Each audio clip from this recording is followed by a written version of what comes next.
So if you haven't used a triple beam balance before, this is a demo to show you how to use it.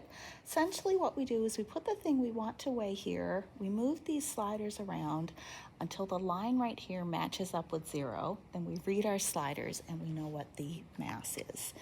So in our experiment for Lab 1 of Physics 1050, we want to measure the cart. We're going to put the cart on the pan upside down. We also want to measure the black blocks. We want to have the tape on there and the card on there. We want to measure everything.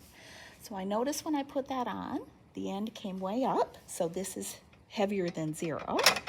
If I move all of my sliders to the end, now what I see is it still doesn't fall. This is too heavy for the scale as is. That means I have to use a counterweight.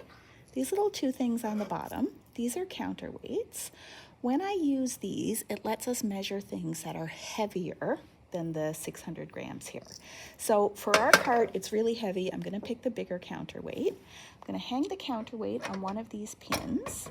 See, that made it drop. What this does, it allows us to weigh heavier things, and whatever our final answer is, we're going to add 1,000 grams to it.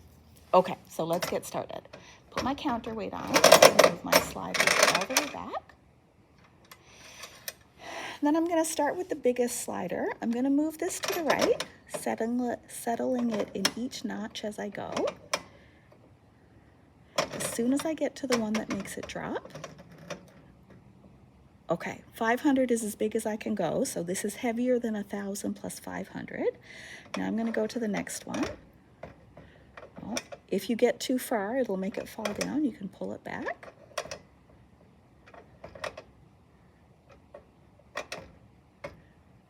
Okay, so if I put it at 20, it drops. So 20 is too much. If I put it at 10, it goes up. 10 is not quite enough. Now I'll come to the smallest division. I'm going to slide that up. Oh, look, it's starting to come down level. Close to level. So now if you have a tiny bit more patience than me, you'll work sliding this back and forth until it gets lined up exactly with 0 here. This is as patient as I get, so I'm going to call this good enough. Now we have to read it. So first of all, we start with 1,000. So we have 1,000. Then we go to the middle one. That reads 500. So 1,000 plus 500, that's 1,500. Then we come to the middle one. That's 10. So I've got 1,510. Then we come to the last one. That's about 7.1. So I've got 1,517.1. Now my slider is almost exactly on that 7.1.